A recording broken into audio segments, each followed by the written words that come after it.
This video will make you drink water immediately. Most people think dehydration simply makes you thirsty. But long before your mouth feels dry, something much more dramatic is happening inside your body. Your blood begins to thicken. Your brain starts receiving less oxygen. Your heart has to work harder. Your muscles produce less energy. Even your ability to think, remember, and make decisions begins to decline. The surprising part is that losing as little as 2% of your body's water can measurably reduce both physical and mental performance. Every heartbeat, every breath, every thought, every movement you make depends on one simple molecule, water. But why is water so essential? What exactly happens inside your body when you don't drink enough of it? And how can a simple glass of water influence billions of cells at the same time? Today, we're taking a journey inside the human body to discover the incredible science of hydration. Water, the foundation of life. When people hear that the human body is about 60% water, it sounds like an interesting fact, but few realize what it actually means. Water isn't just stored inside us like fuel inside a gas tank. It is part of almost every structure, every organ, every tissue, and every biochemical reaction that keeps us alive. An average adult carries more than 40 liters of water throughout the body. Roughly 2/3 of this water is found inside your cells. This is called intracellular fluid. It's where your cells produce energy, manufacture proteins, replicate DNA, and perform thousands of chemical reactions every second. The remaining third is located outside the cells.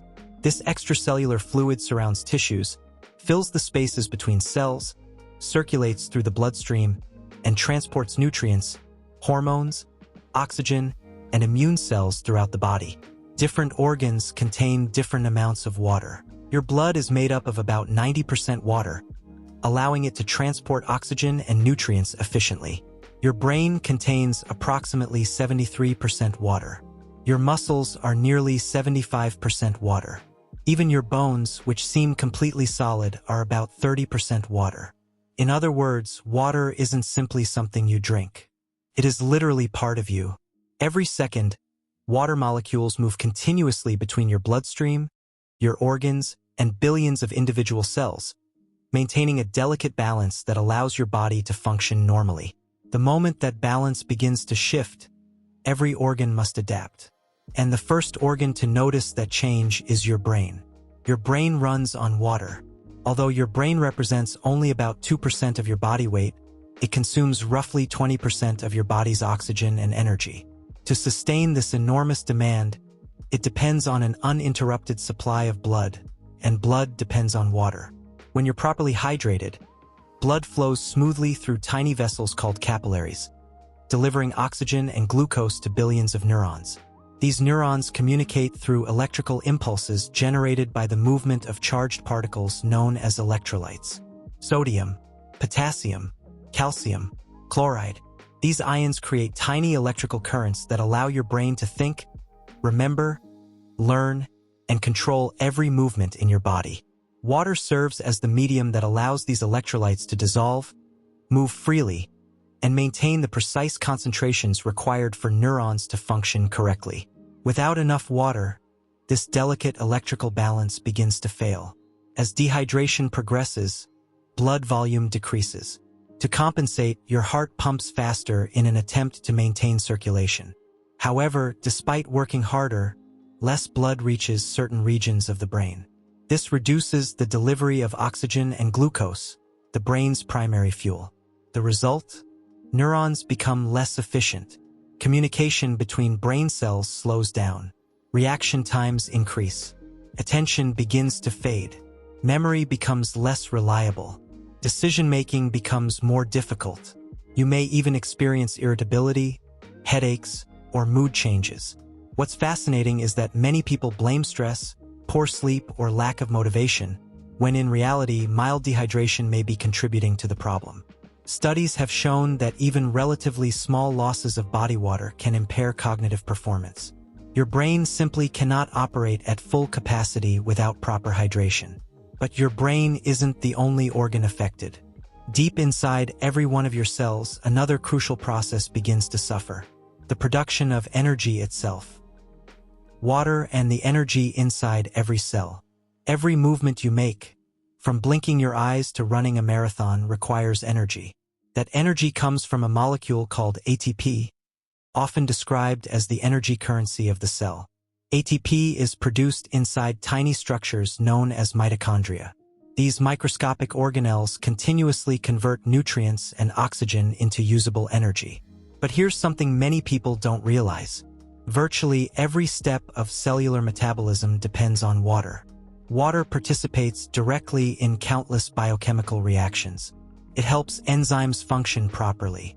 It transports nutrients into cells. It removes waste products. It maintains the shape and internal environment of every cell. Without sufficient water, these reactions become less efficient. Your cells don't stop producing energy.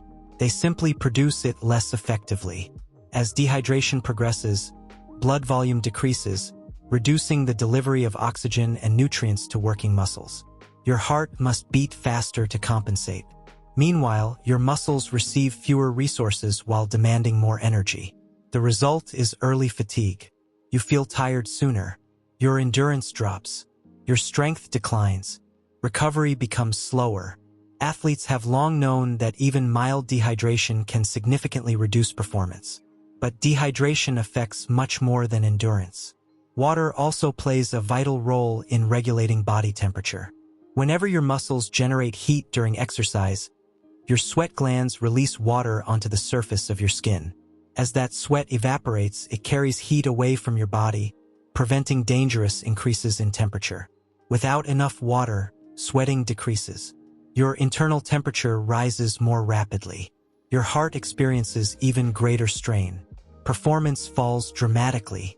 In severe cases, this can progress to heat exhaustion or even heat stroke. Water also protects your joints.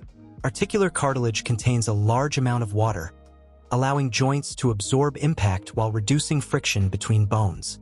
As hydration decreases, lubrication becomes less effective, potentially increasing discomfort during prolonged physical activity.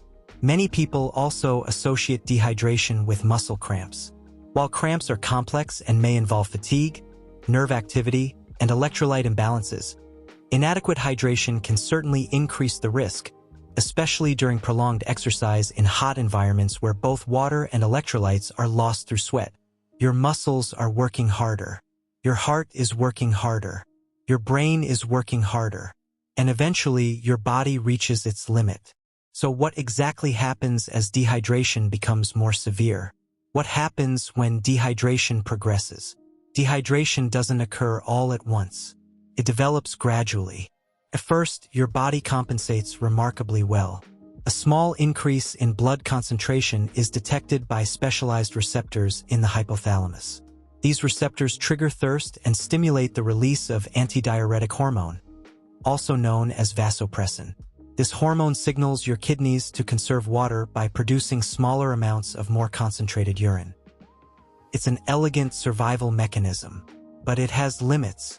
As water loss continues, your body begins sacrificing performance to preserve life. Blood volume continues to decrease. Heart rate rises. Body temperature increases. Mental performance declines. You may experience dizziness when standing. Headaches become more frequent. Your mouth feels dry.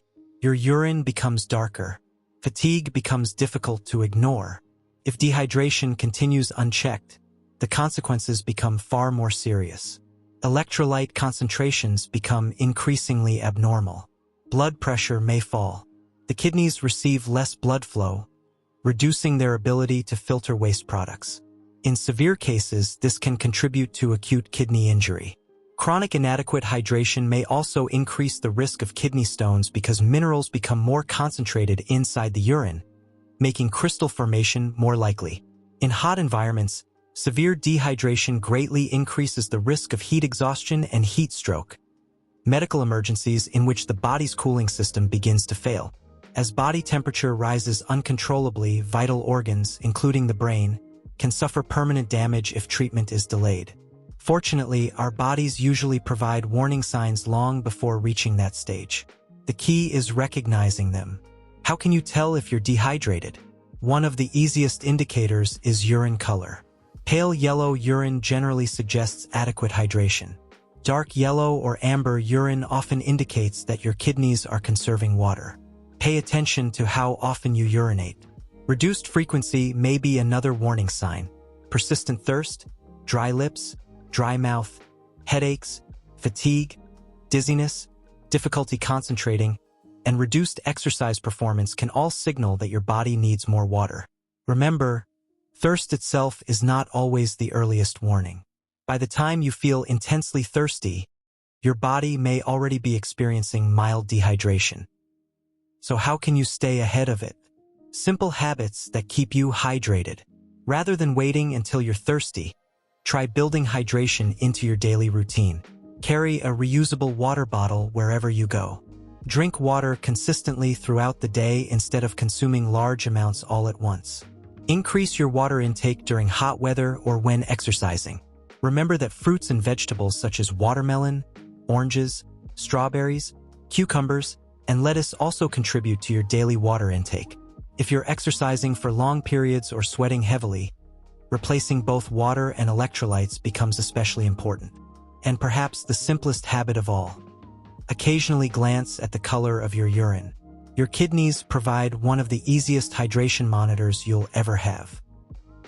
Conclusion: water is far more than a drink. It is the medium in which life happens. It allows your neurons to communicate. It enables your muscles to contract, carries oxygen through your bloodstream.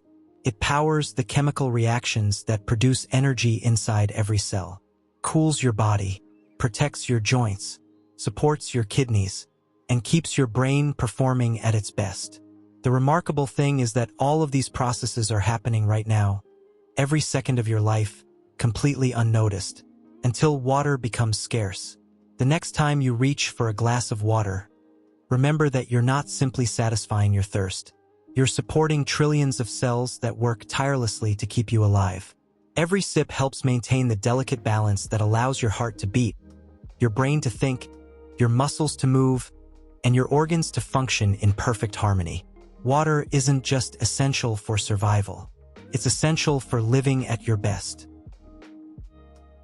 If you enjoyed this deep dive into the science of hydration, don't forget to like this video, subscribe to Physiology Hub, and turn on notifications so you never miss our next exploration into the incredible physiology of the human body. Thanks for watching, stay hydrated, and we'll see you in the next video.